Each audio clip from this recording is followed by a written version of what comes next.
دوستو یاد رکھنا، تگڑا اور مضبوط جوان پتہ کون ہوتا ہے؟ جس کی نظریں پوری طرح اس کے کنٹرول میں ہوں۔ یہ علامت جوانی ہے۔ جس آدمی کا پوری طرح، دو لوگ دنیا میں کبھی کوئی کارنامہ سر انجام نہیں دے سکتے، ایک جو حرام کھاتا ہو، ایک جس کی نظر ناپاک ہو۔ محمد بن قاسم جب یہاں آئے تھے نا، تو ایک دن بڑے پریشان تھے، تو ایک بزرگ کہنے لگے آپ کیوں پریشان ہیں؟ کہنے لگے راجہ دہر سے مقابلہ ہے اور ہماری فوج تو سندھ کے رستے بھی نہیں جانتی، زبان بھی نہیں جانتی، لڑیں گے کیسے؟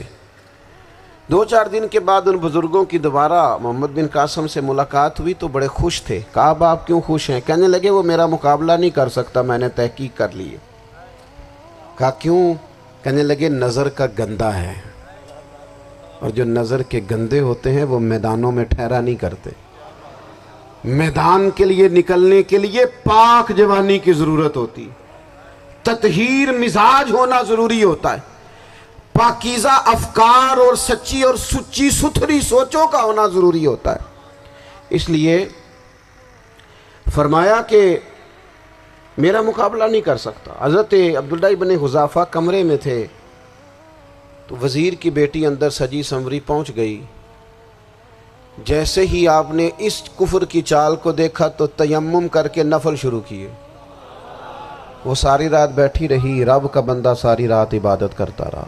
عبادت بڑا سہارا ہے، مصلی بڑا سہارا ہے اللہ کے بندوں۔ صبح دروازہ کھولا، وزیر نے اپنی بچی سے پوچھنا چاہتا تھا رزلٹ کیا نکلا، تو وہ کہنے لگی پیچھے ہٹ جا، اب تیرا میرا تعلق کوئی نہیں، میں نے نبی پاک کا کلمہ پڑھ لیا۔ اس نے کہا میں نے بھی زمانہ دیکھا ہے، پر یہ کیا لوگ ہیں، کستوری کے بنے ہوئے، سندل سے دھلے ہوئے، کہ میں ساری رات کمرے میں رہی اور 100 اور 1000 آدمی جس جوان کا مقابلہ نہ کر سکے، اتنا طاقتور جوان کمرے میں رہا اور اس نے نظر اٹھا کے نہ دیکھا۔ او کچا رنگ للاری والا جڑا چڑھدا تے لیندا رہندا ہے، اے عشق تیرے دا رنگ محمد چڑھیا پھر نہیں لیندا۔ میں کہا ایک دفعہ نظر اٹھا کے نہیں دیکھا، کمال ہو گئی۔ اتنے بڑے لوگ، اتنی بڑی سعادت مندی، فیروز بختی، معاملہ فہمی حد ہو گئی۔ اللہ اکبر۔ دوستو بادشاہ جب پوری طرح ہار گیا نا، اس نے کہا مار دو۔ تیل گرم کیا ایک کڑاہی میں، اور جب آپ کو اس میں ڈالنے لگے تو آپ کی آنکھوں میں آنسو آ گئے۔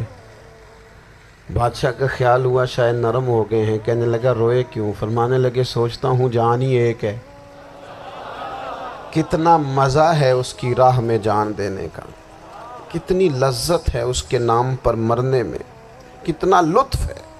جے تو چڑھیا اتے دار بھی نہیں، تے جے تو وکیا عشق بازار بھی نہیں، تے ایڈا سستا سودا پیار بھی نہیں، تے ایڈا سستا لبدا یار بھی نہیں۔